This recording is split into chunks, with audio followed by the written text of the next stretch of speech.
Today is episode 100.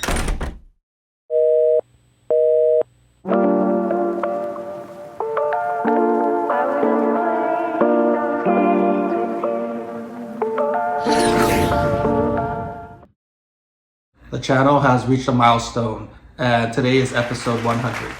I also want to talk about some of the things that really did well on this channel, and then discuss some of the changes that I plan to take moving forward, as well as some of the things I want to retain that's been doing pretty well so far. I also want to talk about trying to work on my vlogs a little bit more efficiently. That way I spend not as much time working on them and continue to be producing 3 episodes a month.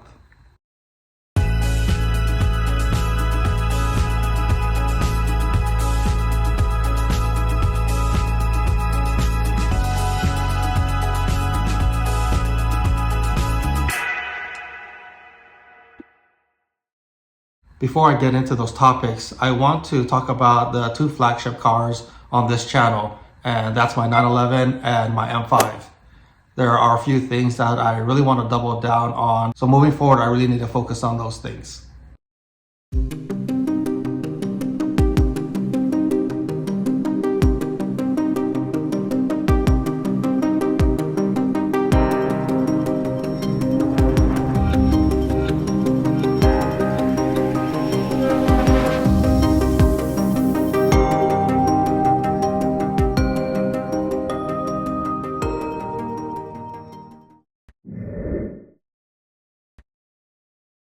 I'm pretty happy where my 911 is at its current state.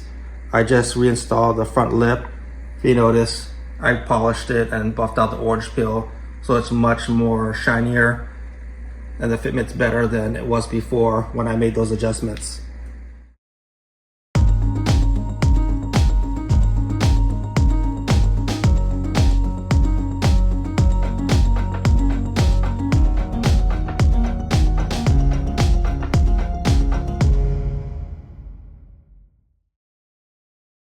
The 2 things that I really want to focus on moving forward is to upgrade my brakes.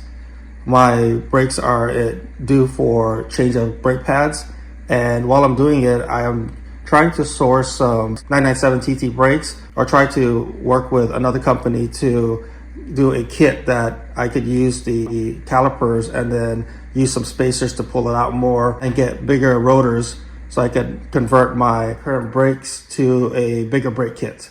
I want to do not just the front, but also the rears. So I am inquiring with some companies on how I could go about doing that. The next item I want to focus on, once I'm done with that, I want to focus on adding my GT wing.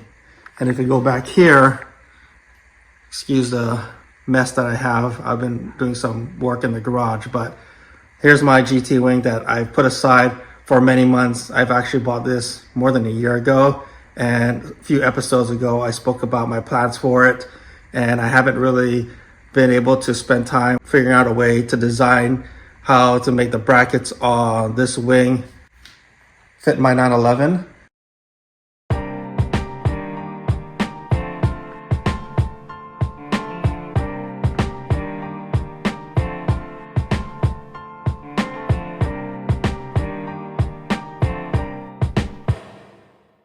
I really want to zero in on that project so I can install the GT wing on my car.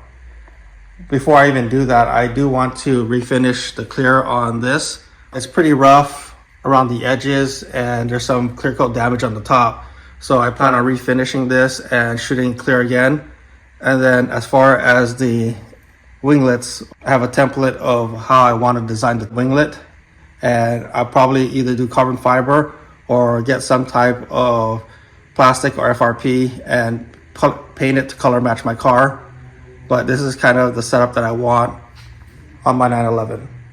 So those are the 2 things that I really want to double down on and get done in the near future.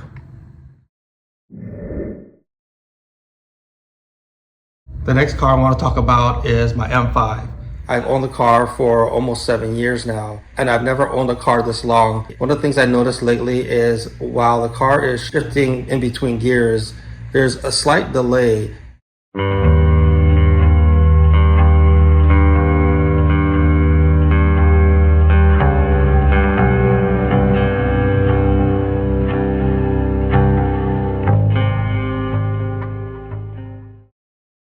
I do know a shop that will do it for me. I wouldn't be able to do something like that in this garage because I don't have a lift, and that would require to get the car at a certain level so that we can go underneath and work on it. So I do have a shop that I can go to get it done fairly quickly and efficiently. So that's one of the major things that I want to get done for my M5. As far as performance or aesthetics, I don't think I want to do anything with this car because it's pretty much the way I want it. I have the wheels set up, the suspension, a few aero parts, and the car still works good as a daily driver, even though I only drive it once or twice a week. But it drives well, it's very comfortable, and I don't have any other problems with it. The shift delay is very slight, but it's something I know I need to address soon. So that's something I want to focus on coming up for my M5.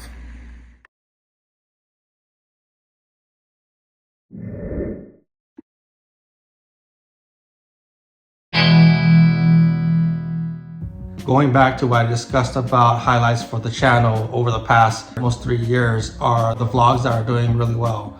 And that is episode 13 and 23. Getting views on a video is very challenging, especially if you have a new YouTube channel. Episode 13 marks the first video that I published that reached the 1,000 views mark, and since then it's grown to over 20,000.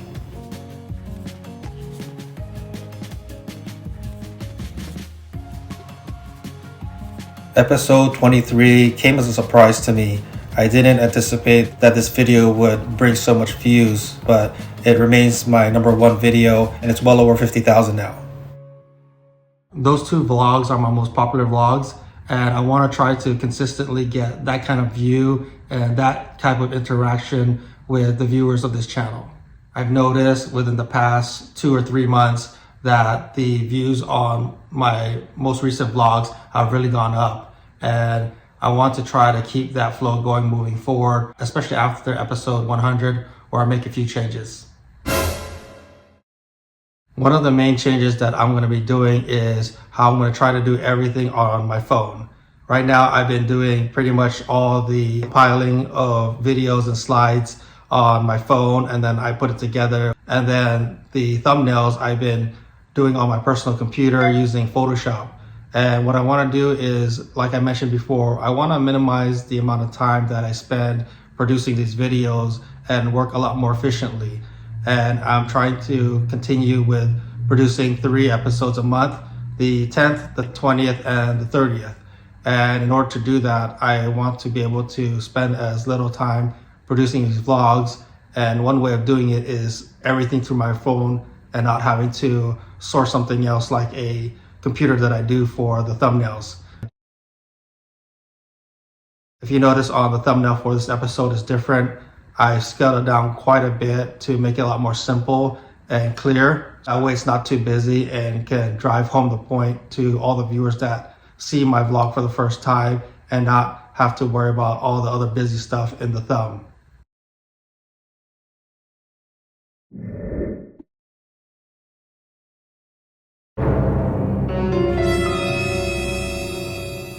One thing I do want to keep is the variety of off-topic things. Occasionally I meet up with some viewers and they talk about things that I discuss, whether it's my model cars, my shoe collection, or anything off topic. And it seems like it attracts some of the viewers to continue to watch. So I'm going to go ahead and keep those off-topic type discussions on the channel. Aside from the updates on both my cars, I also want to give input on my Xterra because that's also a car that I really enjoy driving. And although I don't work on it too much on this channel, every time I do something on my truck, even though small, I want to also include it. If you look at the past couple episodes with my Xterra on the thumb, it generated quite a few views. So I want to keep that going for the overland community.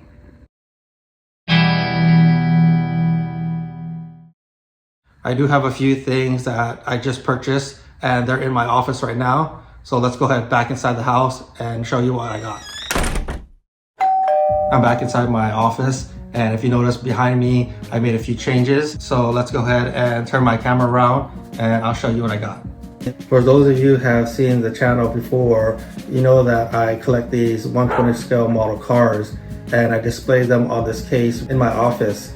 And what I was able to do was find an exact same one on an online marketplace that was still in good condition. When I first got it, I had to take out pretty much every piece from each of the doors, the side glass pieces, the back, the top, the bottom, every screw on the hinges and the doors, and I cleaned everything and put it all back together.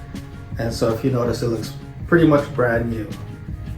I'm really happy that I was able to get a matching set for my office because my cars are starting to fill up this one display case. I even have to put some on the top over here, and then I put the smaller scale cars down here. And so what I'm gonna do is I'm going to rearrange some of these and put some in here.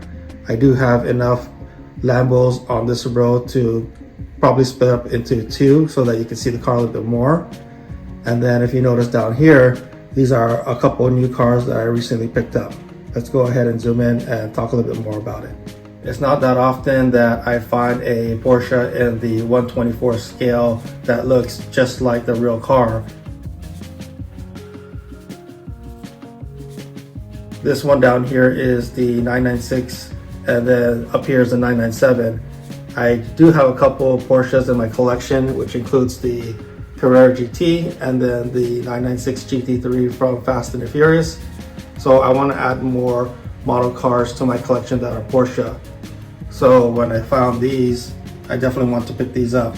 The one I'm really excited about is the 997 because I've been trying to find a 997 that looked just like the real car, and the turbo version that I have in front of me really has the details that look just like the fully scaled cars.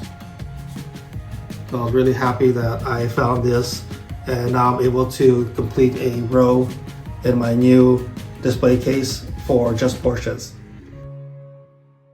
So aside from the display case and the two new cars that I have to add to my collection, a few months ago I talked about how I did some wall art with the wheels right behind me, and that I was going to put my racing helmet above it or build a table right above it so that it could house the helmet. Well, with the case that is behind me, I don't have to do that anymore. You can see the helmet is on top displaying, so it helped me achieve that without having to build a table right on top of my wheels. So here's the helmet on my display case. Soon I'll be filling my display case with my cars. And then I also got a mug from Porsche Riverside that I'm displaying on the top near my helmet.